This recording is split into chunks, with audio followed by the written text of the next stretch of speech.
Hi guys, আশা কৰি সকলোৱে ভাল আছা। চ' ফ্ৰেণ্ডসকল, আজি মই আপোনালোকক অতি এটা বহুত আপোনালোকৰ বাবে বহুত এটা ভাল খবৰ। অসম আৰক্ষীৰ সুবৰ্ণ সুযোগ। মাত্ৰ 4 লাখত SI চাকৰি অসম আৰক্ষী। চাকৰিৰ মুকলি বজাৰ বহিছে আৰক্ষী। এটা বিস্ফোৰক ভাইৰেল ফোন টেপিং।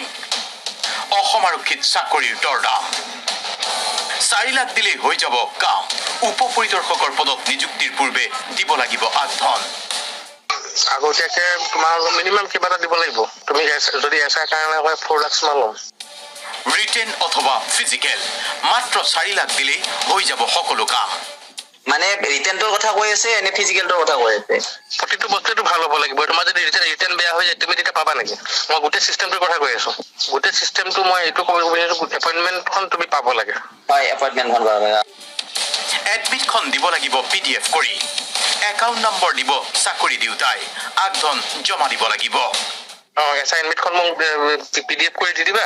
হয়, এডমিটখন দিয়াৰ পিছত তুমি পইচা এটা দি ৰাখা। এইবাৰ ফোন বাৰ্তালাপ কৰা নিবনুৱা যুৱক যুৱতীক চাকৰি দিওঁতাই বুজাইছে, মোক অকলে নহয়, এই চিষ্টেমত আছে ডাঙৰ ডাঙৰ অফিচাৰ। মই পইচা লৈ কাম কৰো। হয়, আৰু মই অকল এজন মানুহ পইচাটো নাখাওঁ। মই অকল তোমাৰ লগত কথাহে পাতিছো। আৰু এনেকুৱা কিছুমান ডাঙৰ ডাঙৰ অফিচাৰ আছে যিবিলাকৰ কথা কৰে, যিবিলাকৰ মানুহৰ নাম ক'লে তুমি ভাবিবা যিবিলাক মানুহ পইচাটো গোটেই চিষ্টেমটোৱে পইচাটো পায়। মইতো সৰু মানুহ, মোতকৈ বহুত ডাঙৰ মানুহ আছে। মই অলপ চিধাকে কৈছো কথাটো। ফোনৰ এটা মূৰত থকাসকলে অৰ্থাৎ চাকৰিৰ বজাৰ বহুৱাজনে দিছে নিজৰ পৰিচয়।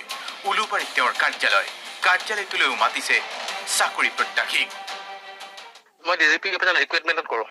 তুমি এটা কাম 20,000 মান আজি দি দিয়া। দি দিয়াৰ পিছত এডমিটখন দি দিয়া। মই ছাৰৰ লগত কথাটো পাতি কনফাৰ্ম কৰি থম তেতিয়া। আৰু এনে অবভিয়াছলি আৰু পোষ্টটো বহুত কম। এতিয়া 60% মান মানুহে পইচা দিয়া হৈ গৈছে অলৰেডি।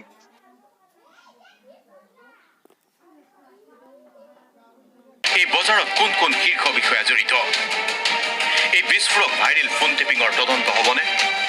Bureau report DY365।